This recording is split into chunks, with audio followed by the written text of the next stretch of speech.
When President Biden first addressed the UN General Assembly 3 years ago, he promised he would restore the kind of American leadership that he believed Donald Trump had walked away from.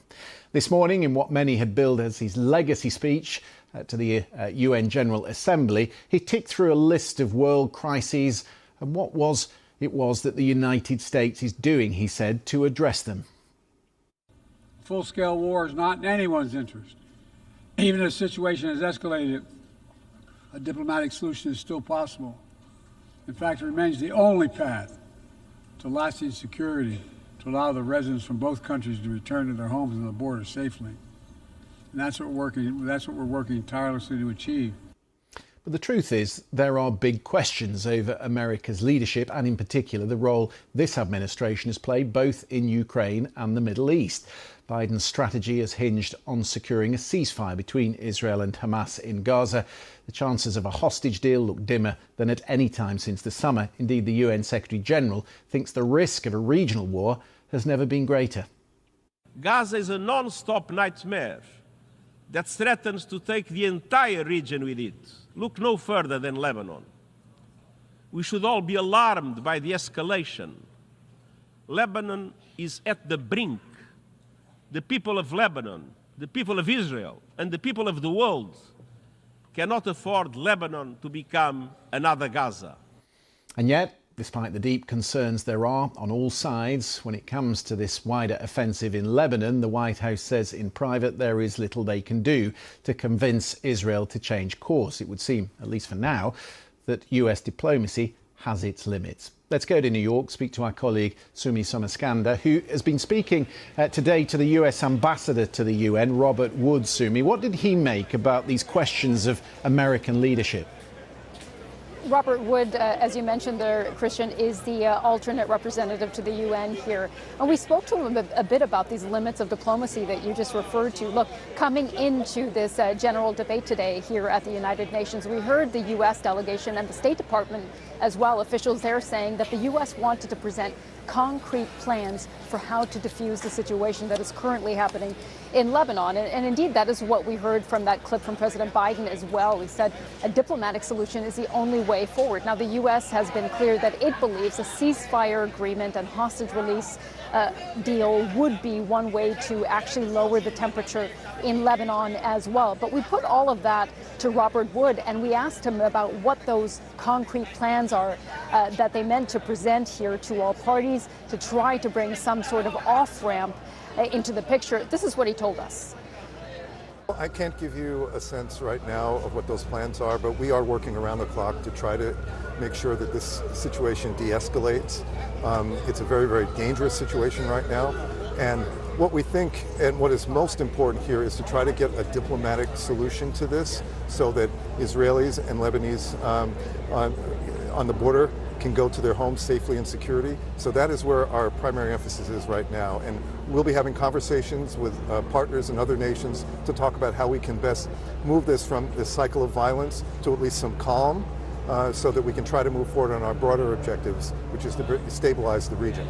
We heard from President Biden that a diplomatic solution is the only way forward. However, are you concerned about the tones that we're hearing from both the Israelis, the Prime Minister Netanyahu saying they will not stop striking Hezbollah targets, and also from Hezbollah that has also vowed not to stop striking across the border as well? Well, we think these kinds of statements are not helpful.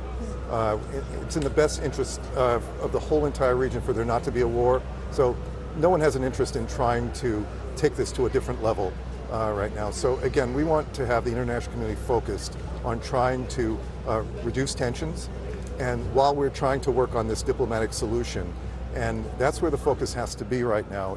That's really interesting. We'll pick up some of that with our panel in a second. But before I let you go, Sumi, I know you've been also speaking to Jens Stoltenberg, the outgoing Secretary-General of NATO. Some pretty strong words in the last hour or so from President Zelensky, who's been addressing the UN Security Council. What does he make about this pending decision on whether to let the Ukrainians use these longer-range missiles? Christian, we've been talking to a number of people about that today. That is the big ask, isn't it, that President Zelensky has come to the UN with, is to request from Western powers again, as he has been doing in the past weeks, to be able to use some of those long-range missiles to strike deeper into Russian territory. We spoke to this with the Polish foreign minister, who said clearly this has to be something Ukraine is allowed to do.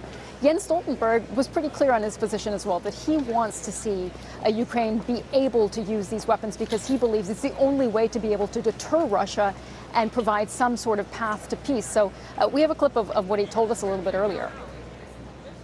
According to international law, Ukraine has the right to self-defense, and self-defense includes the right to strike legitimate military targets on the territory of the aggressor. And therefore I welcome that many allies have no restrictions on the use of weapons. You want the U.S. to do so as well? I welcome that allies, including the United States, has loosened up the restrictions because compared to where we were some months ago, allies, also the United States, have loosened up the restrictions on how to use their weapons, and I welcome the fact that there is an ongoing consultation among allies on this issue. What about the fact that President Putin has said doing so would amount to the West waging war on Russia? I know in the past that President Putin has used some of these threats, nuclear threats. Are you concerned that this time could be the case? Since the beginning of this war, Russia has threatened us and tried to coerce us from supporting Ukraine. And of course, in the war, there are no risk-free options. But I believe that the biggest risk will be if President Putin wins. And therefore, I believe that we need to provide Ukraine with the weapons they need to ensure that President Putin understands that he will not win and has to sit down and agree a solution for Ukraine where they prevail as a sovereign independent nation. So the NATO Secretary General, Christian, they're very clear, as was the Polish foreign minister. They believe that it is time for the U.S. and allies to be able to provide Ukraine with that permission, if you will, to use their weapons, long-range missiles striking into Russia, despite whatever threats that President Putin has made. I should add that President Zelensky, coming into the UN, said that he would present President Biden with a path to victory. We asked some people here, delegates as well, if there is any contours of what that path to victory looks like. Jens Stoltenberg told us he hasn't seen the plan and that it will be presented to President Biden first. But certainly President Zelensky, not only with strong words, but trying to present a plan for President Biden to go forward and what he says for Ukraine to win this war in the near future. Sumi, it's really interesting that. Plenty more on those interviews coming up, and also the Israeli ambassador to the UN and World News America this evening. Sumi, thank you to you and your team for that coverage today.